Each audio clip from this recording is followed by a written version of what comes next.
sin. Likewise, if I just simply recite the Quran in my mind without moving my lips with it, it does not count. It's just scanning things in my head. I have to say,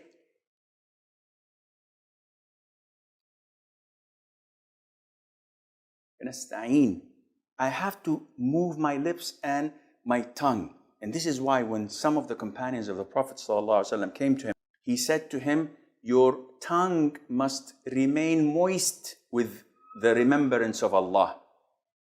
Which means that you have to move your tongue when reciting the Quran, saying Allahu Akbar. The people, they do like this. And they keep on their prayer without moving the lips, and this is totally wrong. One of the things that a lot of the Muslims also make a mistake in is keeping their eyes closed. So what are you doing? Well, I am daydreaming.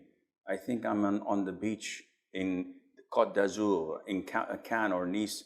Wow, it's fun. Allahu Akbar. What? This is totally haram.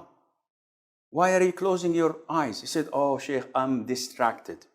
Whenever I keep my eyes open, the man in front of me is moving, and the next one to me is touching his pocket, and the third one is picking his nose, and every time I feel tempted to look at my watch, and sometimes I say, Sami Allah liman hamida, and I watch the chandeliers and the lights and the writing on the wall, I get distracted, so I close my eyes. This is not permissible. Why? Because neither the Prophet ﷺ nor his companions had ever done this, and they had more things to distract them than you. Now, if you tell me that there's a child in front of you while praying, sometimes you get these situations. You get a 3-year or 4-year-old child standing in front of you, looking to you into your eyes and doing faces to you. This would make you break into laughter. So in order to avoid this, you close your eyes for maybe 5-10 seconds until he goes away. This is okay. But to think that tranquility comes only through closing your eyes while doing this, this is against the sunnah and it's not permissible. Also, one of the common mistakes is that when you are in the ruku' position and you say, Sami Allahu liman hamidah, people think that this is time for dua qunut. So they say, Sami Allahu liman hamidah, Rabbana wa lakal hamd, hamdan kathiran, tayyiban, mubarakan. This is wrong. The raising of the hands should be Sami Allahu liman hamidah. If you want to make dua, either put your hands to your sides or to what I have indicated to earlier, put the right on the left on the chest and say, Rabbana wa lakal hamd, hamdan kathiran, tayyiban, mubarakan fi. This is only done in qunut of witr. When you're making dua, in qunut of witr, not during their prayers as usual. I bow and I prostrate and then I sit for the first tashahhud. So when I rise up from the second sujood to sit for my first tashahhud, I'm in the position of iftirash. I sit on my left foot with my right foot erect, with my toes pointing to the qibla. And I begin to say at-tahiyyat, which is mandatory. Now, my left hand is on my knee and thigh in here. My right hand has 2 positions. The first position is to grab the 2 pinky and the one next to it finger, to attach the middle finger with the thumb, doing a circle like this, and to point with my index finger like this. This is position 1, which the sunnah came with. The second position is to make a fist with all 4 fingers, pointing only with the index finger. So, either this or this. Now, what do I do with the index finger? The sunnah, as in the hadith of Wa'il ibn Hujr, the Prophet, whenever he sat alayhi salatu wasalam for tashahhud, he used to point his index finger, moving it, making dua with it. So the sunnah is to point it like this, shake it in its position, not circling like some people do, and not going up and down like people do, rather than pointing it and moving it.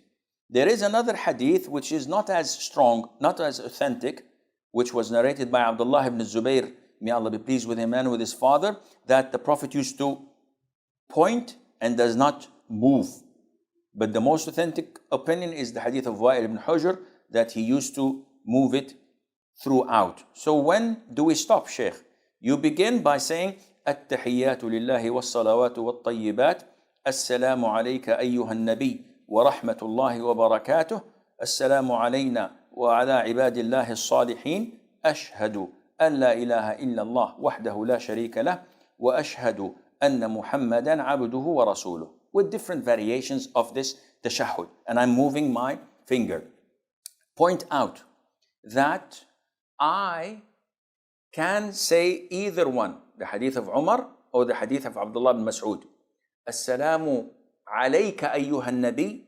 This is Umar ibn Khattab and others. Or I can say that what Abdullah ibn Mas'ud used to say, which is in Sahih al-Bukhari, Assalamu ala nabi wa rahmatullahi wa barakatuh. And he said that we used to say at the time of the Prophet, when he was alive, Assalamu alayka ayyuha nabi. But after he died, we used to say, Assalamu ala nabi wa rahmatullahi wa barakatuh. So I can say either one. Now this is the first tashahhud. Do I offer salutation afterwards by saying, Allahumma salli ala Muhammadin wa ala ali Muhammad? No. The most authentic opinion is that this is the sunnah. Imam Shafi'i said that if you add salutation upon the Prophet in the first tashahhud, this is recommended. And the vast majority of scholars say this is okay, but it is not per the sunnah. So you stop at وَأَنَّ مُحَمَّدًا عَبْدُهُ وَرَسُولُهُ. Now, then you go and stand up for tashahhud, your third rak'ah. In Fajr, I continue. Allahumma salli ala Muhammad wa ala ali Muhammad, and I point out my finger throughout until I offer salam. If I'm in Maghrib or Dhuhr, Asr or Isha, I stand up for the third rak'ah. I continue the third rak'ah, the fourth rak'ah, and then I sit for the last tashahhud. In the last tashahhud, which is in a prayer that has two tashahhud, the first one and the last one, I sit in the position known as tawarruk. And tawarruk means that I sit on the hip, the wirk, and I sit on my left buttock. This is called tawarruk. And I erect my right foot as usual, but my left foot, which I used to sit on, now comes underneath my right leg. So this is called tawarruk. The Prophet used to do this in the third rak'ah in Maghrib and in the fourth rak'ah of Dhuhr, Asr and Isha. Now, I place my left hand over my knee with it. And sometimes it's erect so that I can lean on it, because I can see that my hip and my side is a bit tilted because of this way of sitting. And my hand is on my thigh, pointing my finger, and I'm looking, and this is something important. When I sit for tashahhud, where